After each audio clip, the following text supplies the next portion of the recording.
today. My name is Scott Schertzen, alongside Mr. Obie Spencer, Mr. JD Walker, and Mr. Brandon Kay. And this is the Sports Den on Zingo TV, channel 249 and 250. Kindly make sure to download the Zingo TV app on the app stores of iOS and Android. When you download, make sure to rate and leave a comment. Both apps are free. And finally, Zingo TV is also available on Google Chromecast, Amazon Fire TV sticks, Roku sticks, and all smart TVs 2016 and forward. Brandon, how you doing, man? You doing okay? You hanging in okay? It's been a bit of a whirlwind of a weekend for you here. I wasn't expecting to go to Six Flags over the last 36 hours because roller coasters and merry-go-rounds this weekend's been. My head's in a mess. All spinning. I can't even look. It's straight up don't even look right, man. Yeah, we're gonna start with the goings before we go with the comings on this one. First of all, I mean the heartbreak in Mets Nation. Jacob DeGrom bails for 5 years, 185 in Texas, which I find interesting. But you know what? All things considered, I think you landed a really good and possibly better replacement in my mind. But I'm going to let the guys at the bottom row go. It's your team. You run. All right. You can start, Brennan. All right. So this is I'm going to say this is pre-Verlander signing. Okay. What my mentality was, we have talked about over many previous of shows, and what we've talked about off show is I am a DeGrom guy through and through. The GOAT. I was a homegrown boy. He was the face of our franchise for a good, 7-8 years, at least 6, since he really became the number one, ace on the team. And I had been very vocal about with DeGrom. There are just certain guys, and we're going to talk just baseball, where you could pretty much spend whatever you want with very little restrictions. And even whatever restrictions there are, some owners don't care. That being said, Uncle Stevie seems to be one of those owners. Now, I really, and I had said this to you guys, I wanted Jacob DeGrom to be a Met for life. And whatever it took, I really got it. And I understand the age. And look, he is older, but he's not like elderly baseball age. Like he's got some left. I truly believe, which is really the saddest part in all this. But I really thought that this should have been a situation where Uncle Stevie and Jacob and his agent representative either sat down face to face in a beautiful conference room or on Zoom or whatever the case may be. And Uncle Stevie slides over a blank check and a legal pad with a nice, pristine pen, even do feather and ink, make it nice and fancy. Jacob, you write down whatever number you want. You write down whatever stipulations on this beautiful blank legal pad. I will hand that over to my people. We will get that typed up lickety split in the contract, and we'll get this signed by sundown. Okay? I really thought that's what should have been the case. And I get the age and I get health, but according to these medical records that had come out, he's as healthy as could ever be. Passed with flying colors, supposedly. It's just, whatever bridges would come in the future, I just think you cross them when you get to them. It's really sad to see him go. And I've been waiting all day for this, and I've been wanting to show this. This is a day off for me because we do the show. So I, tidied up on my tailoring skills a little bit. He's now so that, and whatever games I go to next season, I will be rocking that jersey. Well, that shirt, jersey, whatever. So it really sucks to see him go. This Photoshop picture looks terrible. I mean, the quality of the Photoshop looks great. Just him in the looks really terrible. Just no, nothing about this right. And yes, if you were going to say just straight up, forgetting the logistics of a contract, Jacob DeGrom goes, who would you want him to replace? Who would you want the replacement to be? Most people I think would say Verlander. Okay. So, and the way I look at it is that picture looks great. See, everybody looks good in the nice, the blue and orange there. I get he's a bit older, but he's coming off one of his best seasons. And I think he's really going to do at least the first year, especially, I think he's going to have a great year. JD? I understand that this is a business. I wanted to see for once somebody actually stay a homegrown Met for life and be a productive homegrown Met for life. The only one who is of recent vintage is David Wright, and he was hurt for half his career. And his numbers tanked after moving from Ishii to Citi Field. That that move affected him more than any other Met at the time. Cohen offered, if the numbers I heard are true as far as what the Mets offered, they offered higher AAV. They offered 3 years, 120. The Rangers gave him less per year, but they gave him more years, which was the difference. And they didn't even give the Mets a chance to counter. And they might have. We don't know. If there's some kind of bad blood, on his side, or some personal reason that he wanted to leave, then no amount of money would have fixed that. Oh well, it's a business. But for somebody who may have been a little salty over the lack of run support that he's received for the Mets over the years, going to the Rangers is not the place to fix that.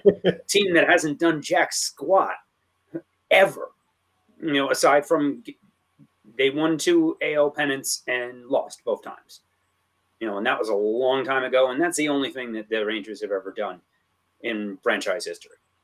Oh yeah, and get blown out by the Yankees in Division Series a few times. Woo. They've been complete garbage other than that for their entire existence. This is what he wants to leave for. Bruce Bochy managing. Cool. Good for you. But Cohen just said, all right, let's go. And he took that same offer and handed it to Justin Verlander, plus or minus a few million. Can't argue with that.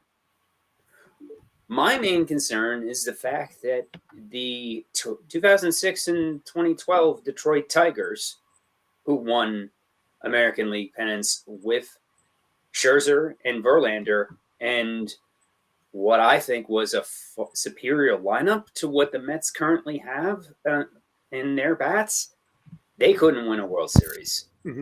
So we're expecting a 40-year-old Verlander and a 38, 39-year-old Scherzer to anchor the rotation for 162 games plus whatever ridiculous for never-ending playoffs that we have now.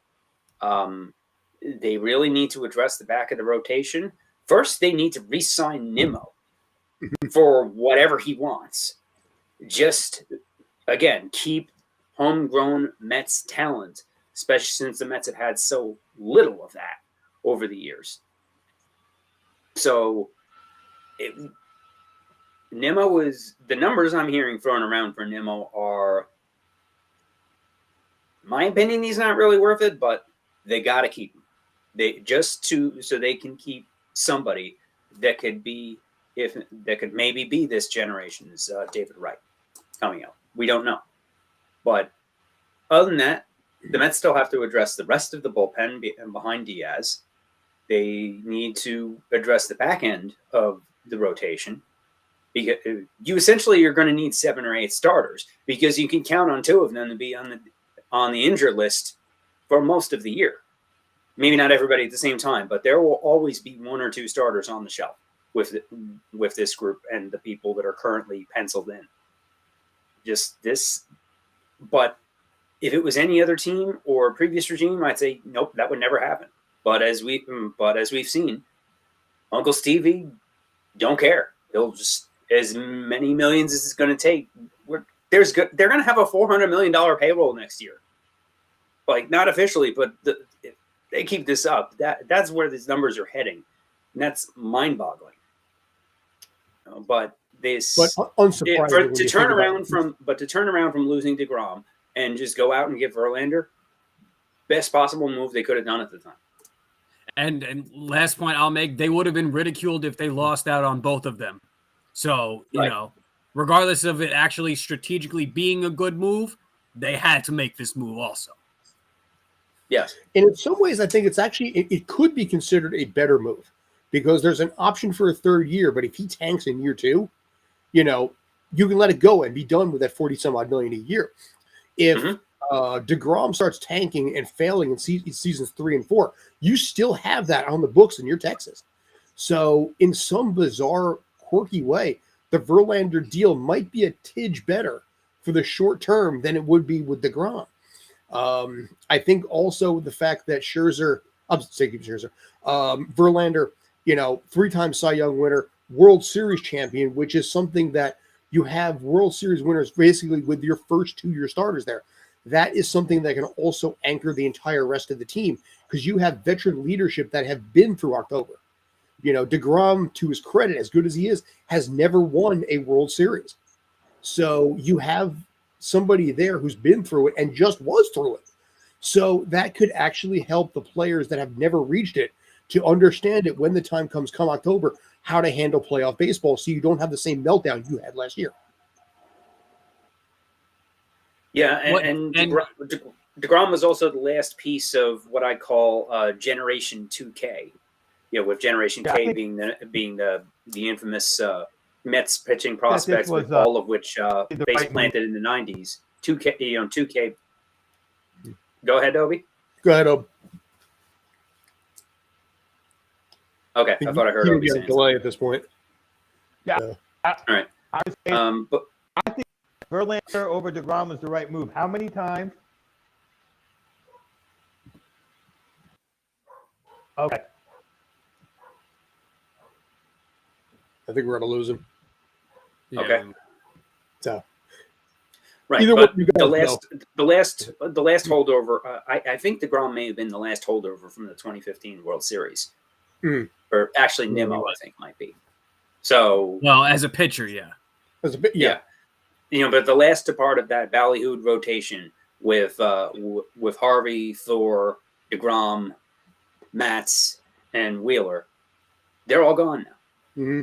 So this is moving forward into the future, or at least it would be if there was any young starters to be found. Now, let me ask you both this question as Mets fans. Who do you blame more for the split up between DeGrom and the Mets, Uncle Stevie or DeGrom himself? I would blame DeGrom. It's ultimately, he's a free agent. It's ultimately his choice. He went with the extra years. I get it. Plus, if he wants to be elsewhere more than we want him to be here, then, I mean, what, you know, how can we say, Uncle Stevie, you should have wanted him here more? I mean, you know, I get, like, logistics of the contract, but, like, DeGrom. Okay. You know, $40 million a year for 3 years is higher average per year than Texas gave him. Yeah, so but it's someone made a fair offer of it. Yeah, with taxes, though, now also, he might make it up in Texas. Is Texas no state taxes? No. Yep. Texas is I mean, yeah, no, right, no to, yeah. Yes to no state. Interesting. I don't think. I mean, Florida too. I think it's the extra 2 years. I think that makes more of a difference in the taxes. Yeah. Yes, no, it was definitely the length. But he ain't gonna say no to more money within, you know, the contract. So, yeah, it's DeGrom for sure. Now, let me ask you this question then. I mean, you look at somebody like, Jacob DeGrom, and the fact that he is obviously for the next 5 years in a very tough Western division here. Forget the A's for a moment, but you have an improving Seattle team. You have the Astros, who are pretty much going to be the perennial favorites until they age themselves out. Houston, or Texas, I figure obviously had to do something. They had to make a move to not become the next Oakland A's. But do you think this is enough to be able to get them to to at least a playoff spot? No. I don't. There's still nobody even, in that lineup who can hit. They won't finish over 500. No better than third in that division. So what DeGrom has been dealing with the Mets for a couple years there. No, but at least but he had been to the a World Series. He had been to at least a couple playoff runs. Like, I mean, compared to Texas, what the Mets have done over the last 7 years is amazing. So it's a shame. It's a shame because he's not going to be forgotten about, but it's just going to be like he's just going to be there, and it's just going to be like not. And nor are the Rangers fans going to embrace or love him like we did. That's never going to happen. You lost Thor last year. I don't. But unless DeGrom comes out and absolutely trashes the team on his way out, which he doesn't seem like the type to do that, like Thor was towards the end of his time with the Mets, saying dumb stuff. I think that it stings now, but ultimately, I think DeGrom will be respected. And there will still be respect for DeGrom from Mets fans. Long term. For the next year or so, it might be. And also, if he doesn't do well, then it works out for the Mets. But DeGrom's accomplishments and multiple Cy Young awards with the Mets, he's still one of the top pitchers in Mets history. Even if he does, regardless of what he does with the Rangers, he still maintains a place near the top of a lot of amazing Mets pitchers over the past 60 years. That's true, but I don't know if they're going to be as kind to him even long term. Because let me propose a question. He never won a question. World Series with the team. Let me propose a question. Yeah, but for multiple years, not Mets fans and baseball fans, experts, a lot of them, majority would say DeGrom is the best pitcher in baseball. So he got the respect and the love inside New York and out. Man. You said you had a question? Yeah, my question, so in August, the Rangers are scheduled, end of August, they're scheduled to come play the Mets. If he's, let's say, as long as he's there, whether he is injured, not scheduled that day, any of the 3 days or not, they will have some type of, video memento, for him. Probably somebody will maybe say something or, it'll be somewhat of a big deal. Do Mets fans boo or cheer? I have a thought on that, but do you want to go first? Or do you want me to? You go ahead. No, I asked the question. That would be pretty selfish for me to answer my own question right away. JD. So. I think a lot would happen. That's 8 months away, so it's a little hard to say. But I think it'll probably be about 60-40 cheers. I think.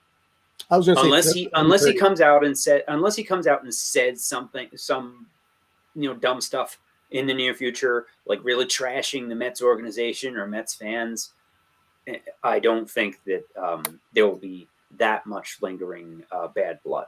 There'll be a few people upset about it, but I think that once the dust settles and once more logic sinks in, I think Mets fans will respectfully cheer through the montage for the most part, and then boo him when he takes them out.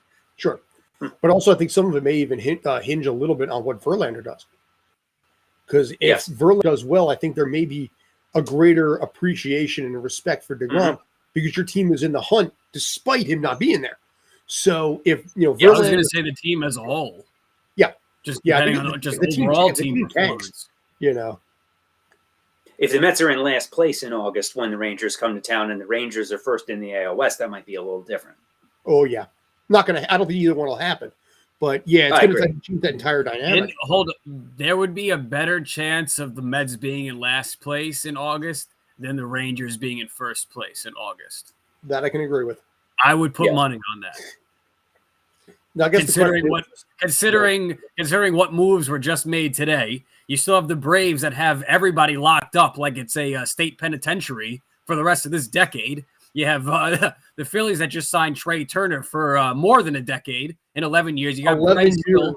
I mean, look, could something happen where they even slip under the Nationals or the Marlins and maybe, but I don't think so. But look, back to the Verlander signing, the revamping of everything. You bring the band back together and you try this all over again. I think the Mets will land in the second year. I still don't think the Phillies are. The Phillies, I think last year were a little bit of a fluke. They got everything together once they actually fired Joe Girardi, and then everything synced and it became a Cinderella team. But I don't really think Joe Girardi's not walking back through that through those gates next year. So they're not really basically going to give him a wreath of flowers and appreciation if he walks back through in Philadelphia. But I don't think that Trey Turner is going to make the difference on something like this.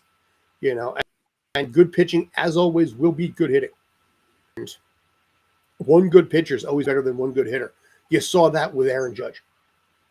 You saw what happened to him, and who knows what's going to happen with him. But that's a dude who is watching all of this, and he is sitting there just watching how much more money he's going to make as all of these monster contracts, both pitchers and not pitchers, are happening. That Trey Turner deal, trust me, him and his agent are very aware of that. And that is driving up his price as well. That Trey Turner deal just took the Yankees out of contention to re-sign him, I think. Yeah. I was not, me, I didn't really have a problem with letting him go. The team needs to rebuild. And like I said, they can't. Don't worry. You just signed Cashman. So you're right. Yeah. You're good. Talk about commitment to to a rebuild. And listen, Cashman and Boone are company guys. That's the way they want this to be. Yeah, and that's all the firm cares about. Supposedly, George Steinbrenner was a big fan of people who didn't agree with him because he didn't want yes men on his staff. He was a bombastic guy, but apparently he really appreciated it when you're like, I don't think that's right. And he listened to a lot of people because of that. So now with basically his kids, it's a lot more of, yes, sir, that's a right thing. I think that's great. That tie looks fantastic on you. Your hair looks amazing. And then suddenly you got a contract for years. And that's where the issue is between daddy and kid. And that's why kid can't get it done. Kid is happy just sitting watching the money roll in. Yeah. They're not they don't want to take the extra effort to win, because if they did, they wouldn't still have Cashman coasting off of a few World Series championships from 20 years ago, and one that they bought in 2009 before everybody caught up to them. Listen, I don't blame them for buying that one. George was dying. You give the man one more World Series. I didn't have an issue with that that purchase there, because you gave. I understand that, but without that, there would be. You're now looking at that's one World Series in 20 years. Yep. For a team and a delusional fan base that expects to at least be in the World Series every other year, that is just not realistic in modern baseball. Well, as slowly my personality changes and my loyalty to the Tampa Bay Rays increase, I'll be watching the Yankees from the sidelines a little bit more. And I don't know. I find Michael Kay boring. I know people love Michael Kay and David. I find him insufferable, but that's just me as a Mets fan talking. I can't listen to anybody on yes. Listen, we're spoiled. All three of us, myself included, we're spoiled by Gary, Keith, and Ron. We are, but yes, David Cohn is, I don't know, okay. Michael Kay is okay. Carlos Beltran, everybody hated. That was the one universal. But as broadcasters go, it's kind of like everybody knows Gary, Keith, and Ron are better.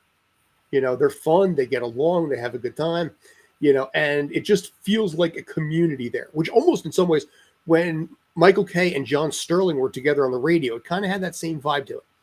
But now it's like, I think all those guys are getting older on the Yankee side, and they're losing a step or two. So, yeah, that's why everybody in New York is like, yeah, Gary, Keith, and Ron. Yeah, and also it's a revolving door of who the second person is next to K. It's somebody different every year. I call the Yes Network. Nobody can stand him. Yeah, the Yes Networker that I call the Wayward Home for washed up former Yankees. It's like a Yankee alumni job program. And you mentioned Joe Girardi before. That's exactly where he's going to end up because nobody else is going to hire him as a manager now. He was a pastor on the Yes Network with Michael Kay at one point. I'm going to start calling it the Yes No Network. Yes, I'll take the job. No, I'm not taking the job. Well, now it's Cameron Maben who was with that, with the Yankees for 7 weeks. Really, really short term. They're really scraping the bottom of the barrel of supposed Yankee legends to hire on there. Who we haven't heard word from though? Brett Gardner. He missed all of last season. Okay, fine. But is he involved? Has he officially retired yet? I don't think he never formally did his retirement. I haven't heard anything. Seen him at any events. I think he was sitting there waiting for the phone to ring, kind of like, just waiting to see if maybe somebody was going to call him. Just floating away with it. It's not going to ring. He went the way Bernie Williams didn't want to retire either, and eventually just gave up. Bernie Williams still had something left in the tank, though. I think he did. It's been done. 05, 06, whatever that was. 07. Bernie was my second favorite player on that team. So yeah, that one surprised me that just nobody touched Bernie. I wonder if there was maybe some behind this, to the point where I thought there was some off the field issue that was where nobody wanted to touch him. I don't know if there was or wasn't, but but I remember thinking back then this something seems off here, But Gardner's been washed up for 5 years. Yeah, I was surprised they kept bringing him back, but I'm also surprised, like I said, I never saw him in anything this year. He was never at the events. He was never. The funny thing is when David Cohn, I think, was off for 1 year, 2002. The first game, he actually was at Yankee Stadium, sitting in the bleachers. He just bought a ticket and just sat in the bleachers with the fans. The 1 year he took off before he finished with the Mets. So never saw that with Gardner, which surprises me a little bit. I don't see them retiring his number. I don't think he got that good at that. But no, what? No. The Yankees are going to be running out of numbers. Soon. They're going to need three. You can't go 1 for 9 anymore. This is why I get so angry at the whole lore of the Yankees, because no other franchise's fans would ever think if Brett Gardner had the career on their team that they would retire his number. So the fact that the Yankees would do it just because they throw out retired numbers like they're Oprah. Hey, we really have to check under your seat. You get a retired number. Insanity. Are you giving Peace V or 2? No, I'm saying that there are 2 other teams that did the same thing: the Boston Celtics and the Habs, Montreal Canadiens. Where they're yes, they are the leaders in championships and all time and Hall of Famers in their sports. Fine, but they all played at the same time, half of them. Right, but I remember.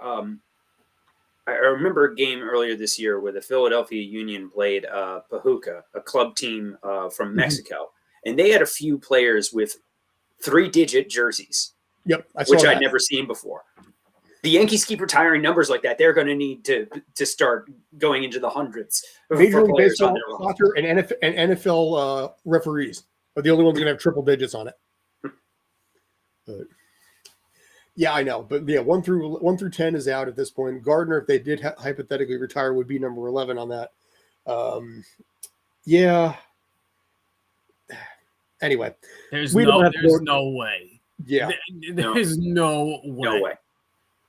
So Brett Gardner's mother wouldn't even say that his number should be retired. Yeah, you know what though? He's a likable guy. The fans will always be grateful for him. But yeah, no. Sorry, man. There's a place for, Ring of Honor type players with any franchise that okay, they were cool. Let's honor them, but not necessarily retire their number. He might get a plaque though in Monument Park. Right. And same way there's other teams, where the Dodgers come to mind. They won't retire your number unless you're in Cooperstown. Fair. And for certain franchises, that makes sense. The Mets sort of had an unofficial embargo similar to that for years, where they were, but also the Mets for decades were terrible at acknowledging their own history. Now it's almost kind of swinging back the other way. I don't know if, like, even though I'm a Mets fan and even though I like them, I don't know if Jerry Koosman and Keith Hernandez really needed their numbers retired.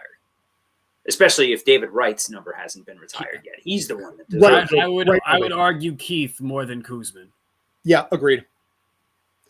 Koosman, I sort of understand when you look at the stats where he was second all time to Seaver in a lot of Mets pitching categories. He was second or third. I think Doc passed him in a few, but he's still top 5 in every all-time Mets all-time pitching category. But he's another one that like Hall of very good. But again, that goes against like the whole argument. It's like, yes, he's top 5, but like how many great pitchers, worthy of jersey retirement? Mm-hmm.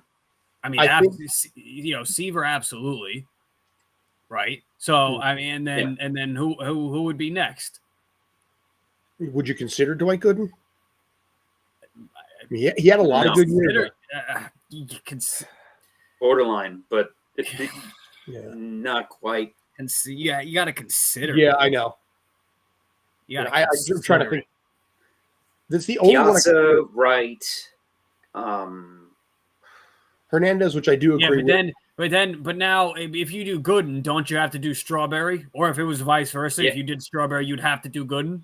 Strawberry spent less time with the team. And I think, honestly, of the two, I think Dwight Gooden had a bigger impact. Because especially like 84, 85, 86, what he brought to the table there was stronger than what Strawberry did. Doc stayed with the team through 94, I believe. He did. But in this case, and I think Strawberry left in like 91, 92. But all the way through to 93, I mean, he was the opening day starter and threw a shutout. But, he went 24-4 in 1985. Won a World Series in 86. He had a good run. Yes, he had some personal problems, everything like that. But I would give it to Dwight Gooden before I give it to Darryl Strawberry. You probably can't do one without the other, which is why you'll see neither. But I do agree with Keith Hernandez more because of the fact of what he still brings to the team now. I think if he wasn't a broadcaster with the Mets, I don't think they would have retired him. But because he is part of that tandem, he is still in the eyes and in the face of so many Mets fans. And as a result, I'll buy that. And that's why I like that. That's why that one made a bit more sense to me than Koosman. Mm-hmm. But it also could be an age difference thing since I'm a history guy, but I never saw Koosman pitch. The older a player is further away from baseball, the more you forget about their numbers. I have been all about John Olerud for the Hall of Fame for years. No kid nowadays knows who the hell John Olerud is. Yeah, I think Koosman also had some off the field troubles as well. That were kind of came back. That like a few people mentioned, but it wasn't right. Like exactly. So he wrote a book about how he was basically cheating on his wife with a hooker. Yeah, I'm just also it was one of those things where I don't really like Koosman hasn't been in the spotlight for 40 years. That's exactly it. Yeah. But we hear Keith every day. Mm-hmm. And that's the point. I mean, Ron Darley never had the same years, and he spent his last 4 in Oakland. But Keith, and he also has that personality. And obviously, weirdly enough, people remember Seinfeld and everything that's involved there. So he is still in the limelight in a lot of different ways. And also the mustache helps too. People know the stash. Mm-hmm. Anyway, so all right. Shifting gears to basically what will probably be Brandon's favorite topic of all time. He loves the snot out of the sport. I almost said it there. World Cup. Soccer. Woo! The poor Japanese came very close to actually beating Croatia, but lost in the shootout. I know, JD, you're a big fan of the shootout. My question to you is a simple one, though. With the U.S. having lost, and frankly lost badly, do people in the U.S. care about the World Cup now? Or have they stopped pretty much watching it because their team's out? I think it will drop, but not completely, because there's still, I mean, there's still lots of Brazil fans out there. There'll be people following England and Portugal if they advance. There's still plenty of, while they won't be as high as they are for the U.S. games, there is still plenty of star talent in this tournament, and and it won't completely drop off the radar. There is lots of younger fans that are into soccer, and it is growing in popularity. It has the youngest fan base out of 5 major sports. I think that there's still some attention. Also, with Fox as the main broadcast partner, you're still seeing wall-to-wall ads. Also, if you want background noise at work, on a weekday afternoon, that's easy to put on. And when somebody starts yelling, you look over and see what happened. But it's funny because I was looking, Facebook as a great example. Everybody got high and excited about the U.S. team, and now that they're out, it's like, anyway. So basically, this is what I had for lunch now, and the energy level of the average, shall we say, casual fan of soccer is diminished because I think a lot of the people that were watching World Cup, speaking from the U.S. American perspective, a lot of people were sitting there watching it and being like, okay, so are we the white team or are we the other team? So the goaltender wears a different jersey. This not like in the nuances of offside, but it's more like, okay, so the goalie wears a different outfit. That little level of knowledge. I mean, when the Giants beat the Patriots the first time years ago, I got roped into a Super Bowl party where they were literally saying at the party, I thought the Giants were the blue team. And this is the kind of thing that I feel like when I'm watching World Cup with a lot of people, they're like, so are we the white team or the blue team right now? And it's like, oh my God. And you will still have that. I think when we get to the final, the semis and the finals, I think interest will pick back up again. Despite what the NFL likes to say about the Super Bowl, the World Cup final is the actual most watched sporting event in the world. Oh, in the world, absolutely. Oh, sure. So there will be a lot of people in America watching it. I don't know if it's scheduled for, although I think I need to double check the schedule. I think they might be playing it on a Sunday afternoon, which will destroy the ratings. And I'm kind of curious how Fox is going to handle that. If are they going to kick the World Cup final to FS1, or are they going to clear out the Sunday window for which if it's a 2:00 game, that means you lose 2 NFL windows. Is Fox doing that? I don't think so, especially if the U.S. team is FS1, I'm sure. Not at this time of the season when teams are fighting for playoffs. Yeah. Right now it says it's going to be on Fox. No way. So, but a lot of people are going to be upset about that. I don't see there will be a lot of attention, and it will be trending. Maybe it'll be moved to ABC. No, it could be moved to ABC.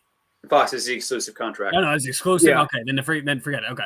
I would say it's got to be FS1 because Fox is going to be following the money, and NFL is better ratings here in the States. And they're not going. There's no way they would cancel out 2 windows. Nope. No. Not a chance. What day is it scheduled? Next 2 Sundays from now? 2 Sundays, December 18th. Yes. I think is when the final is scheduled for. There is no way there's not even a snowball's chance in hell that the week before Christmas, Fox is going to cancel out 2 of their scheduled blocks for soccer. It's not happening. You know what?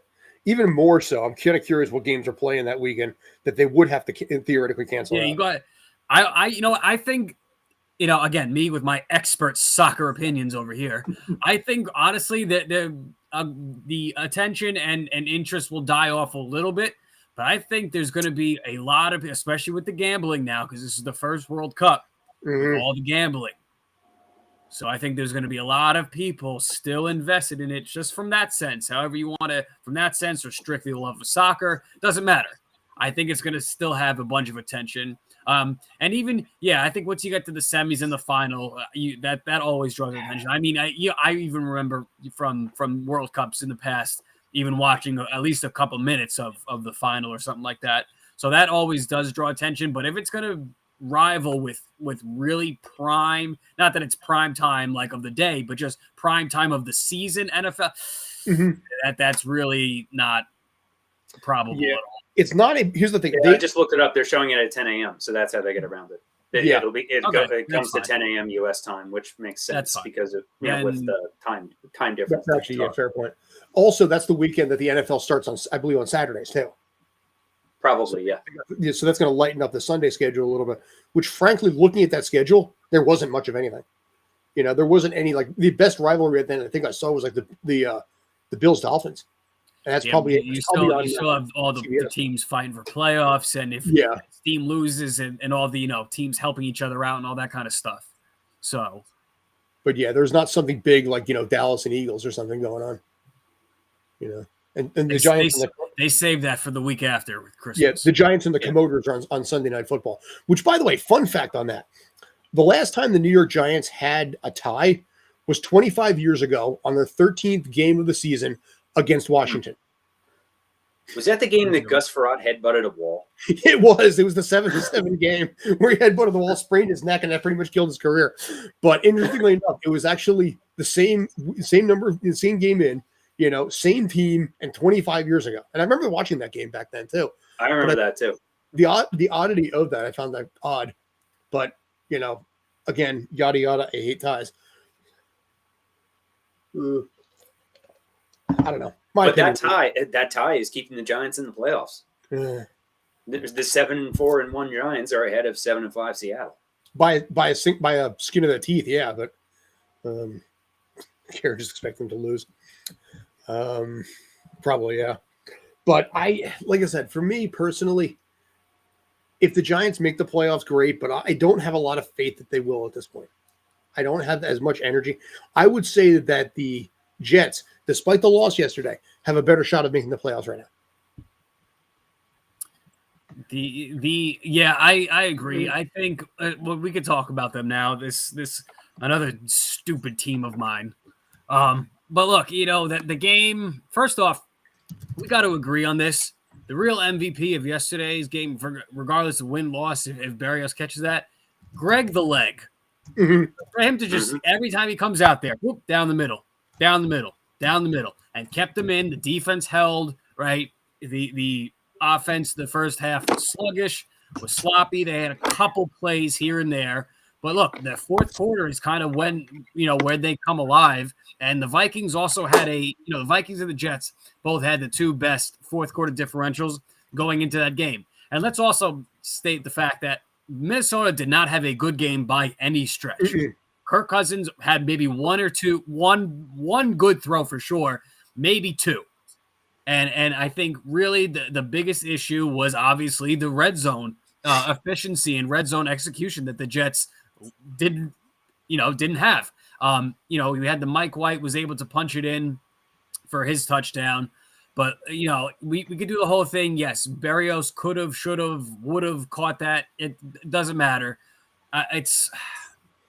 I'm not as down on this loss, again, because, we saw how the rest of the games played out. The Chargers lost. So they're still in a position to kind of control their own destiny should the Jets, win out or whatever the case may be. But it's a tough loss in terms of it was there. They really could have had that. And it's crazy. The sound of 8-4 as opposed to 7-5 really is like a lot, especially when these United Division games and just wild card standings are going to come down to one game, a tie between standings and division record and all that kind of stuff, tiebreakers. So the Jets really going into next week. They have who do they have next week? Buffalo. Buffalo. Okay, so all right, so that'll be tough. Could go to 7-6. If they were to win that game, they make the playoffs for sure. You think so? Yes. If they lose this game, they are now fighting for definite, wild card. That's it, because they won't be able to. Even if they finish tied with Buffalo, you're not getting the tiebreaker. Mm-hmm. So you're not winning the division. So you really, you have to. And again, they're lucky with the Chargers losing and the Patriots losing, earlier on, that they are still in a position where you go out there, you win, you control your own destiny, you get to the playoffs, and hopefully win the division. And then from that point on, anything can happen.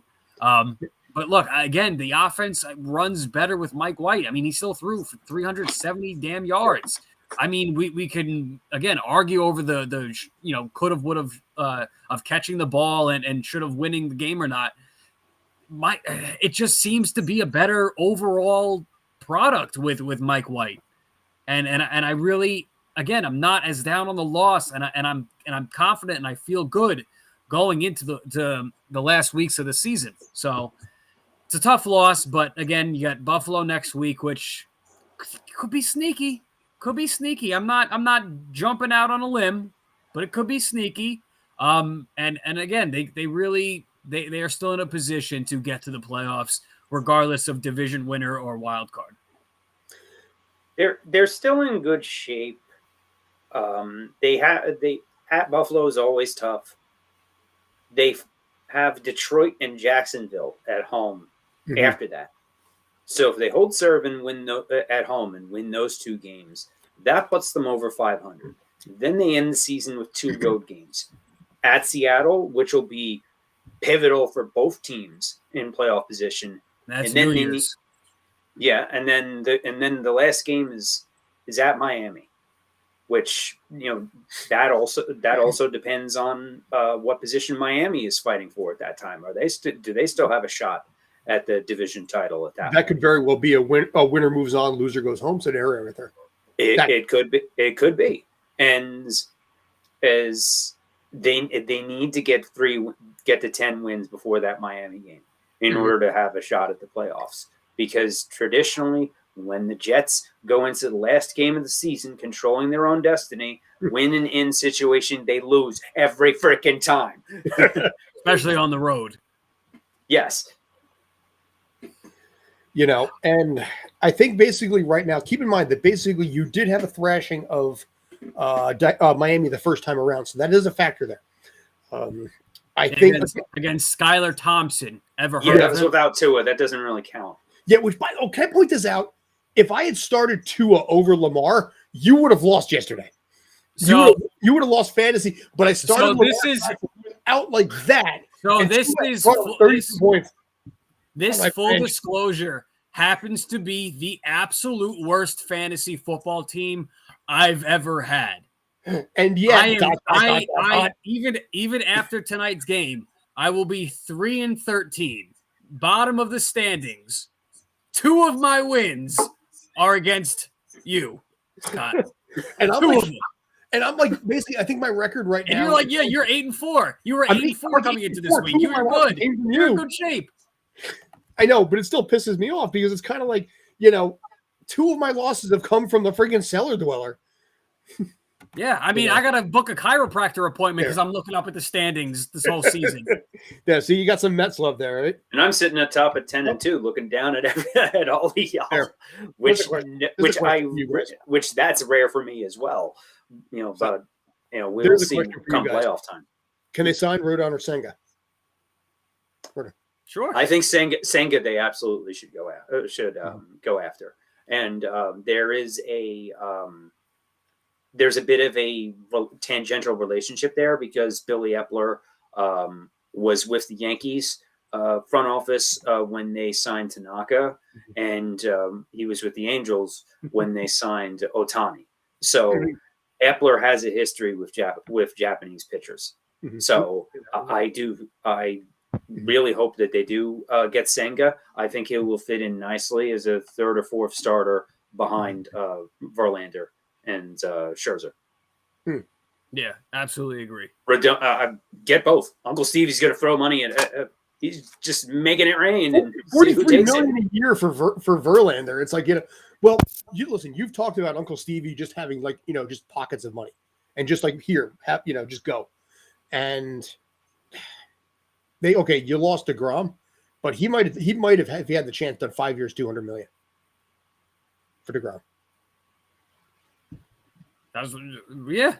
Yeah. That's what I said. Write a blank check. Jacob, write whatever you want. Exactly. So, but I think in this case, with what happened there, with the fact that the Mets fell short the way they did, you could see a little bit of an extra thrust going in to make sure that meltdown does not happen again. We're surprised the Rodon was signed by the Mets at this point. It's capable of anything. Correct. So even with losing DeGrom, if they signed Verlander, Senga, and Rodon, I think that is a net improvement to the start of the starting rotation. If you have DeGrom and Bassett leaving, and then you add those three, it's a better rotation. That ends up as a better rotation than it's still a pitcher's ballpark too. Yes. It doesn't have that portion right field like Yankees. They need one more bat though, I think, because hitting was more of a problem for the Mets towards the end of last season. They still need they need one more big bat, not Aaron Judge. No, I don't agree with you. I agree with you on that. So bring him back.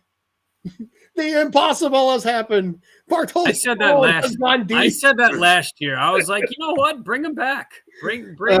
Thank you. Bring Bartolo back. He may not be able to start, but I would take him as for 2-3 innings still at 45 years old or however old he is now. I think Bartolo is still out there somewhere. I'd give him 2 outs in a seventh inning right after the start. Yeah. Big sexy. Bring him. Why not? You always got a roster spot on the Mets for you, Big Sexy. That's how it is. You know who's also still out there? Manny Ramirez. He's playing in Korea or something. Wasn't he playing in Japan? Yeah, or Japan. Japan, Korea. I think the Australian League. I think he played for like the Blue Sox in Australia. He's 49 years old and still rolling.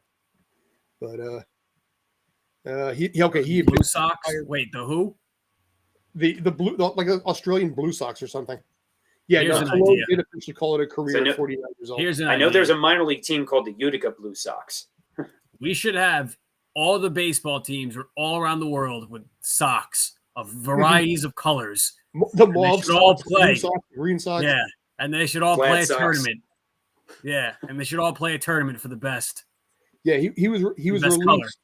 He was released from the Blue Sox because of uncertainty of COVID, and I don't know, medical problems preventing him from playing or training with the team. So he might finally be done at the age of 49-ish. Jamie Moyer retired officially, but he's 50 something, I think, at this point. I think he's like 55. He might be 60 right now. Mm-hmm. 1962. Yeah. Oh my God, he did just turn 60. Wow, nailed it. Yeah, nice job. At the time he retired, I remember reading a stat that Jamie Moyer pitched so long that he had pitched against something like he'd faced something like 10% of all position players ever to play Major League Baseball. At that time. Yeah. His first year was 1986 with the Cubs, and then he ended it with the Rockies in 2012. So that's a 26-year career. That's a Tom Seaver level career right there. So wow, it's wild. So, baseball's the MLB baseball is around 1886, and he's pitched to 1 out of every 10 batters that's ever put on a jersey. That's wild. That's so insane. I'm going to answer that in a sec. But you almost wonder when you've been playing that long, when you run into a guy, it's like, yeah, we played together back in 1997, and you have no idea who they are. Ricky Henderson had that problem where he would play alongside guys, and he had no idea who they were. He had no idea they played with them previously years prior. My favorite story with that is the John Olerud story, which I've heard disputed as apocryphal. But when Ricky Henderson came to the Mets in 1999, Olerud was one of my favorite players as a kid as well. And he but he had he didn't wear a regular cap. He wore a helmet when he was playing in the field. Because I guess when he was in college, he got hit in the head or something. So he had a teammate that was, so he always wanted to wear a helmet in the field. And Ricky said, what's at the helmet? And he told him why. And said, yeah, I played with some guy in Toronto years ago who did that. Yeah, that was me. He completely forgot that he had played with John Olerud in Toronto in '92. Ricky and Olerud played, I think, 3 times. Because Ricky was traded to Toronto in '93 when Olerud was there. Then they played together with the Mets for like a year, and then they played again in Seattle later on. So I think 3 different times he played with Olerud. Mm-hmm. So it should be mandatory. That players retire at 60.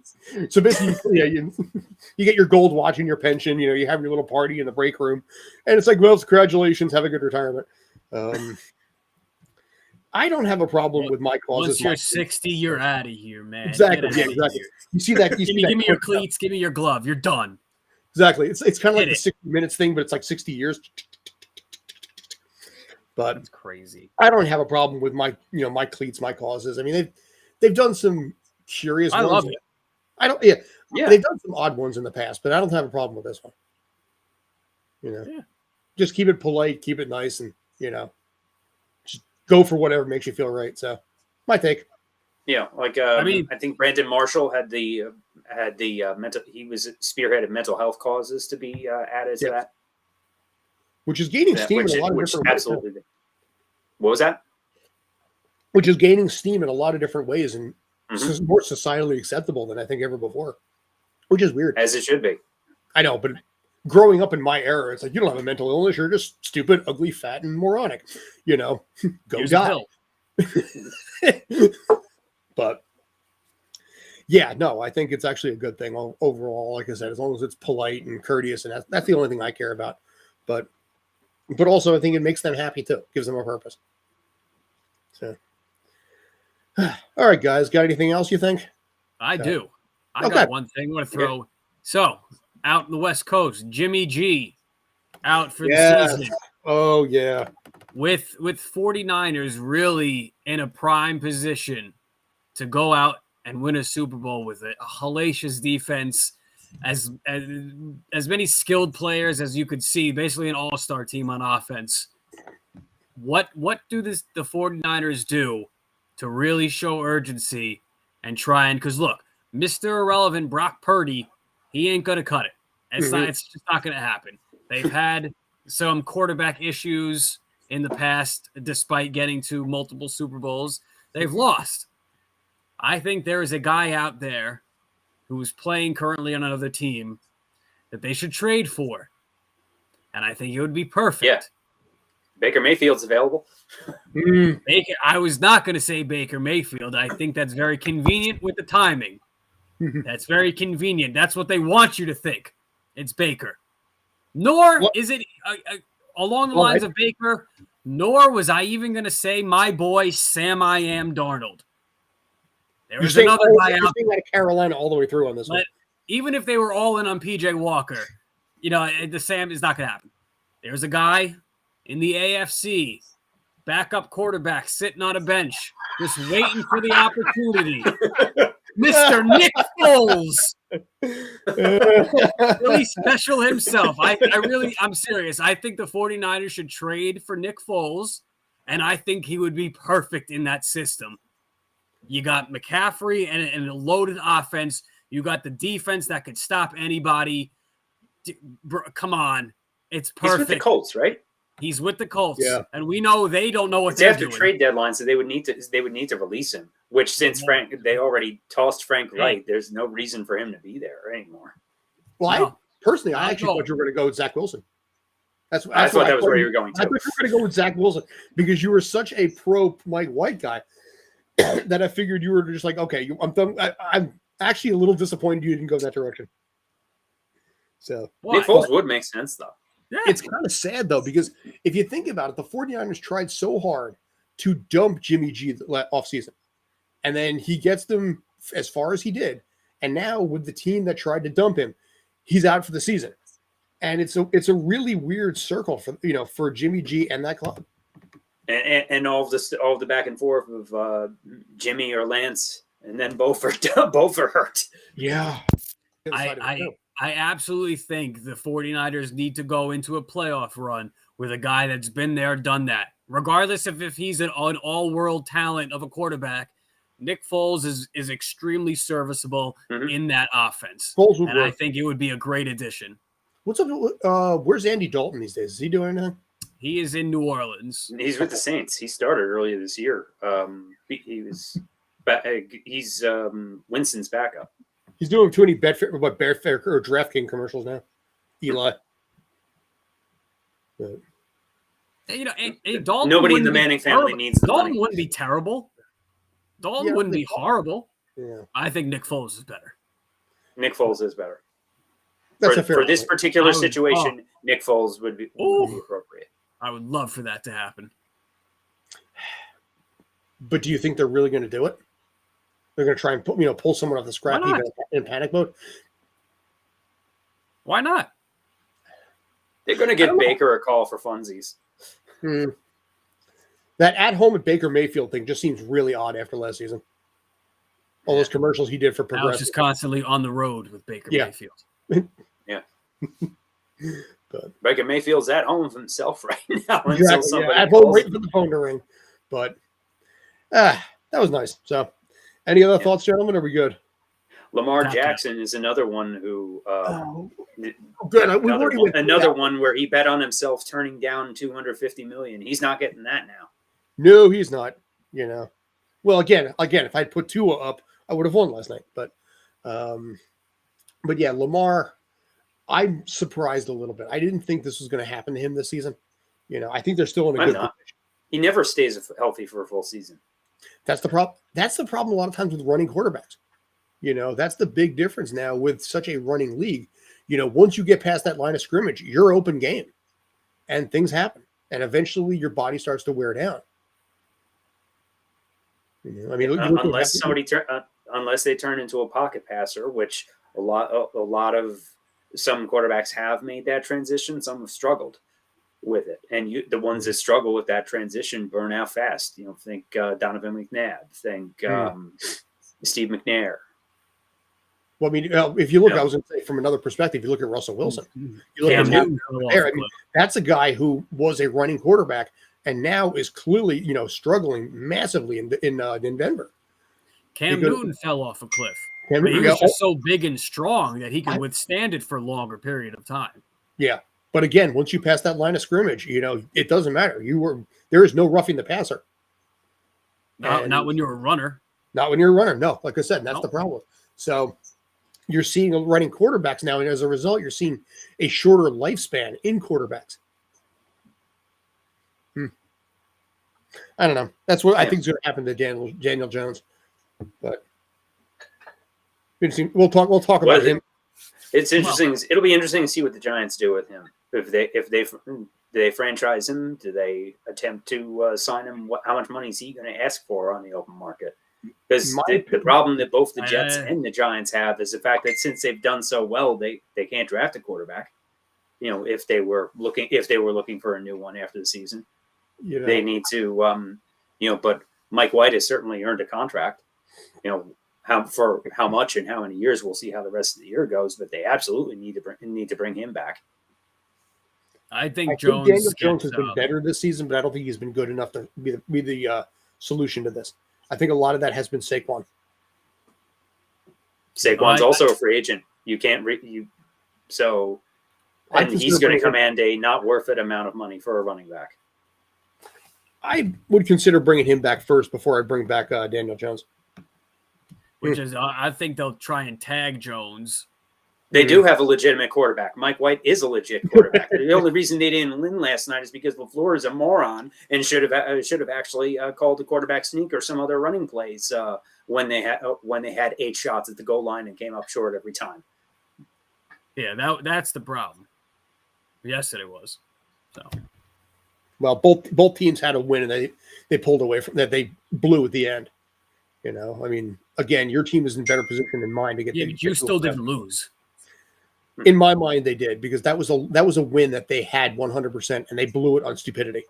So yeah, but hey, come the end of the season, if you tie with Seattle or any of these teams, and that tie in, that one loss, less loss, and the tie gets you into the wild card, you're going to be like, thank God for that damn tie. I still hate ties. That's how the Steelers got in the playoffs last year. At 9-7-1, yeah, I know. So you have to think about it from that perspective. At 7-4-1, theoretically, a 2-3 run would be able to get them into the playoffs.